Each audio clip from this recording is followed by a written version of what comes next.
E aí, turma, tudo bom? Tudo certo? Bom, vamos dar sequência ao estudo da eletrostática e hoje nós vamos falar sobre equilíbrio eletrostático. É uma parte um pouco mais tranquila, um pouco mais teórica, que cai mais e é mais legal, inclusive, do que o que a gente vinha falando ali sobre força, campo e energia potencial elétrica, beleza? Bom, basicamente, imaginem que eu tenho um corpo inicialmente neutro e eu transfiro uma quantidade de carga para esse corpo, né? Eu vou lá e transfiro elétrons para esse corpo. Esses elétrons, imaginem que esse corpo é um condutor, esses elétrons vão se movimentar e em determinado instante eles podem atingir o equilíbrio eletrostático, certo? Uma posição de equilíbrio nesse corpo. A primeira coisa sobre o equilíbrio eletrostático, sobre condutores em equilíbrio eletrostático, são as propriedades deles, que são bem importantes e têm diversas aplicações. E a primeira delas é que a carga se distribui na superfície desse condutor. O que é bastante lógico, né, pessoal? Imagina que eu tenho aqui uma esfera e ela tem várias cargas em excesso, né? Elétrons em excesso. Essas cargas que estão em excesso, elas não se repelem umas às outras, elas não vão querer ficar mais longe possível uma da outra. Para que elas fiquem mais longe possível umas das outras, elas vão para a superfície do condutor, galera. Então elas vão tentar se repelir, né? Elas vão tentar ficar longe uma da outra, indo para a superfície. Então a primeira propriedade é que quando tu atinge o equilíbrio eletrostático, a carga desse corpo ela fica só na superfície dele.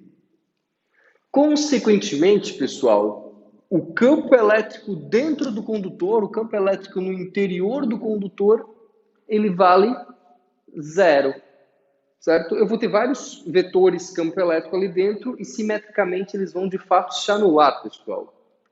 Então, o campo elétrico vale zero no interior do condutor. Ó. Aqui dentro, o campo elétrico é zero. E isso aqui acaba fazendo com que esses condutores tenham algumas aplicações interessantes. Percebam que é comum, pessoal, cair os gráficos aqui, ó, de campo elétrico por distância para condutores esféricos. Dentro do condutor, o campo é zero. Percebam, então, ó, que aqui, esse pedacinho, eu estou falando do campo elétrico interno, que vale zero. Só que aí, quando eu chego aqui no raio, né, isso aqui ó, é do miolo aqui, né, ó, 0,0000000, até a superfície. Fora, galera, o campo não é mais zero, né? Fora, o campo cai com a distância e, basicamente, o campo fora do condutor é K vezes Q sobre D ao quadrado. É o campo elétrico que a gente já vinha calculando algumas aulas, certo? Então, esse é o campo elétrico interno, zero, dentro do condutor o campo é zero, fora ele cai com a distância K vezes Q sobre D ao quadrado. Muito bem. E o potencial elétrico? O potencial elétrico no interior do condutor, ele não é zero, ele é constante.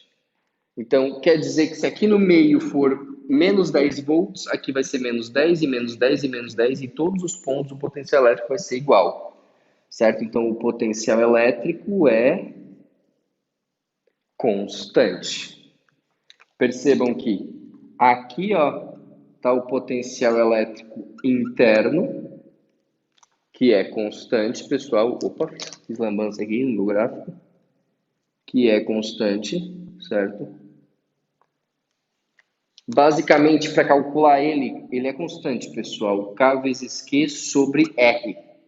Independentemente se o raio for 1 metro e tu tiver a 50 centímetros, 20 centímetros, 30 centímetros do centro ou mesmo no centro, o valor é sempre o mesmo, kq sobre r.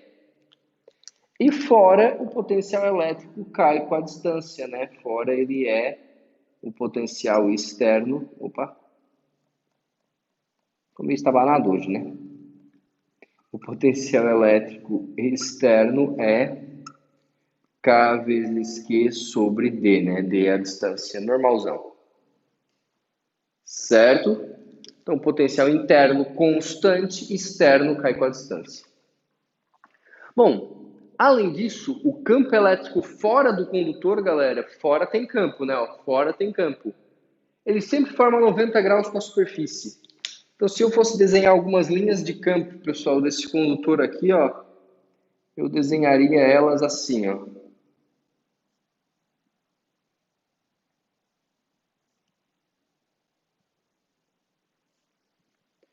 Percebam que esses ângulos eles devem ser de 90 graus com a superfície, certo? Então tá aqui. Com essas 4 propriedades aqui, tu já consegue caracterizar um condutor em equilíbrio eletrostático.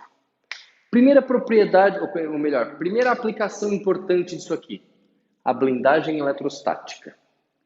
Imagina que tu tens um carro e tu tá lá bem felizinho dentro do carro. E aí caiu um raio, galera, aqui ó, cabum, nesse carro. Só que as cargas, pessoal, as cargas, elas vão se distribuir só na superfície externa do carro, certo? Como se fosse um condutor em equilíbrio eletrostático. Então essas cargas elas vão ficar só na superfície externa do carro.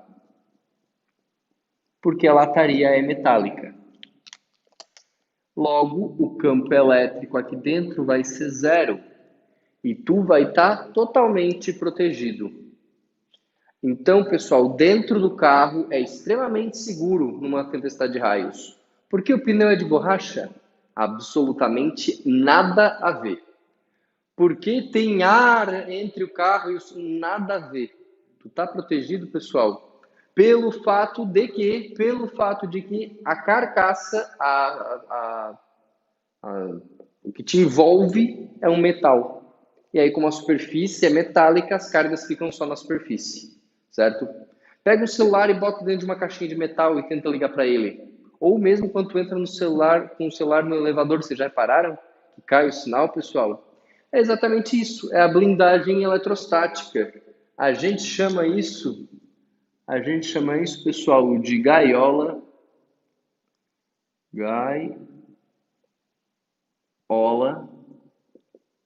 de Faraday.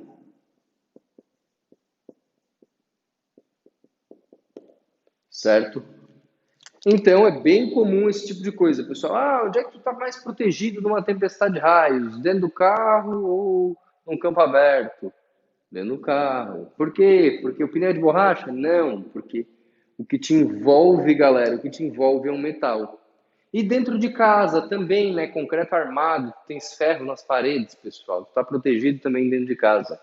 Ok? Tranquilo? Então, bastante cuidado com esse senso comum, né? O que protege a gente dentro do carro é a superfície, é a lataria metálica, porque como as cargas se distribuem na superfície, o campo elétrico dentro fica zero, então ali dentro não tem como ter descarga elétrica. Segunda aplicação interessante, pessoal, aqui do equilíbrio eletrostático é o poder das pontas. Para falar dela, eu preciso falar de um negócio que é a densidade superficial de carga. A carga não fica só na superfície. Se eu quiser saber quantos coulombs de carga tem em cada metro quadrado de superfície, eu calculo essa densidade dessa forma aqui, né? A densidade superficial de carga em coulomb por metro quadrado é a carga sobre a área. O que vai acabar acontecendo, pessoal? Onde eu tiver uma área bem pequenininha, as cargas vão ficar mais juntinhas, né? Essa quantidade de carga aqui é constante. A densidade de cargas aumenta. Onde a área for menor, a densidade de cargas aumenta. Isso quer dizer que as cargas ficam mais juntinhas. Isso é o que a gente chama de poder das pontas.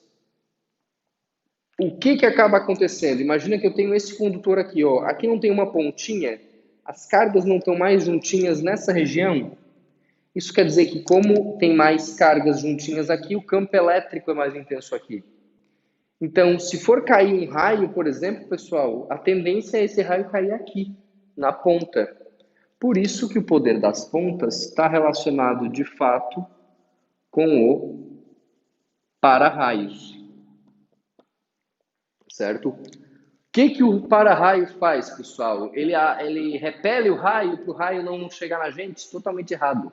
Ele atrai o raio para ele e não para a tua cabeça. certo? O que é o para-raio? É uma ponta metálica que fica lá no alto. Aí a tendência gigantesca é o raio cair lá. Esse para-raio ele é aterrado, ele leva a carga lá para o solo. E daí não cai na tua cabeça. Por que é tão perigoso o campo aberto, pessoal, se tiver uma tempestade de raios? Ou a praia? Porque o raio não tende a cair na região mais pontiaguda. Se tu estás no campo aberto, qual é a região mais pontiaguda? É tu, certo? O que se deve fazer então em uma tempestade de raios? Ir para baixo da árvore? Não, porque o raio vai cair bem na árvore. Tu junta os pés, galera, junta os pés, por causa lá do negócio da diferença de potencial, e abaixa, certo? Junta os pés e abaixa. Então tá aqui. O poder das pontas está relacionado com o para-raios. Então é bastante comum, né? O para-raio repele o raio, errado. Ele atrai o raio para ele. E isso aqui está relacionado com a indução eletrostática, beleza?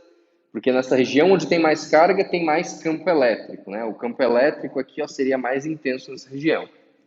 E a blindagem eletrostática, ou a gaiola de Faraday, está relacionado com o fato de que dentro da estrutura metálica tu está protegido, porque como as cargas ficam só na superfície, o campo elétrico dentro se anula, então ali dentro não vai ter descarga elétrica, certo? Então, duas aplicações importantes, elas costumam cair bastante, além dessas 4 propriedades que vocês têm que saber. Então, isso é o equilíbrio eletrostático, pessoal. Um abração para vocês aí. Valeu, falou, até mais.